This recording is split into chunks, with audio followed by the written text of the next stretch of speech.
نزلت 50 كيلو في خلال ال3 شهور دول. أنا اسمي حازم خالد، عملت العملية من 3 شهور أسبوع بالظبط. كنت قبل العملية 177 والنهارده وزني 127 ونص. نزلت 50 كيلو في خلال ال3 شهور دول. أنا كنت متردد طبعا في البداية خالص إن فكرة العملية وكده، وكنت خايف، بس طبعا وصلت الوزن ان انا خلاص ما كنتش قادر، مش قادر امارس حياتي الطبيعيه، عندي قله ثقه بالنفس، مش قادر اختلط قوي باصحابي، الصحه، الم في ظهري، يعني الموضوع كان صعب طبعا. عملت رجيم قبل كده مرتين وقدرت ان اخس وزن جامد، بس طبعا رديت جامد. سبحان الله كده انا حسيت ان لما شفت الاعلان بتاع الدكتور محمد حسيت اني ارتحت، يعني وحسيت اني قلت ايه يعني يمكن يكون في خير ان شاء الله. حجزت ميعاد وجينا ودخلنا للدكتور، شرح لي العمليه بالظبط ايه، اداني كل حاجه عن العمليه ونصحني ان انا يعني لازم اعمل عمليه لان خلاص كان وزني وصل لقرب 180 كيلو. خرجت من عند الدكتور خلاص مقرر اعمل عمليه، ما فيش بقى كلام، وعملت التحاليل وعملت الاشعه، وفي خلال اسبوعين عملت العمليه. نزلت الشغل، طبعا في الاول ارهاق طبعا عشان يعني الجسم بيقاوم طبعا ان انت كنت بتاكل كميات كبيره وسعرات كبيره.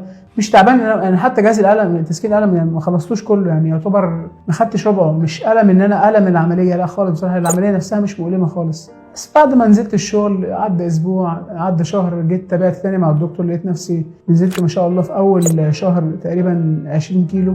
هل الواحد يستنى لحد ما يوصل لمرحله ان هو يخش اوضه عمليات بقى ويعمل عمليه في قلبه، ولا يعمل عمليه في شرايينه، ولا يعمل قسطره وهو في سن صغير ازاي يبهدل جسمه؟ انا اتاخرت، يعني انا بكلم نفسي، انا المفروض مثلا انا وصلت 180، كنت من 150 كنت خدت قرار، فانا اتاخرت. فانا انصح الناس كل ما انت هتبدر في العمليه هتبقى اسهل معاك. انصح اي حد يعني وزنه زياده كده لا ياخد العمليه، ما فيش منها مفر يعني. ونزلت نسبه الدهون من 75% ل 35%. مبسوط جدا جدا جدا يعني مش قادر اوصف لحضرتك انا مبسوط ازاي. ويعني كل فتره بوزن او بشوف نفسي في المرايه، ولا بجيب لبس، ولا بلبس حاجه تكون مثلا وسعت عليا وكده، يعني ما اقدرش اوصف لحضرتك الاحساس بيبقى عامل ازاي. والله يعني مش عارف اشكره ازاي بصراحه. انسان كده بشوش، بجانب ان هو يعني دكتور شاطر جدا ومفيش حد بصراحه اتعامل معاه غيره وبيشكر فيه. انا طبعا يعني موضوع الشغل ده شهادتي فيه مجروحه وخبرته وشطارته، بس انا احاول يعني رساله ان بقول له يعني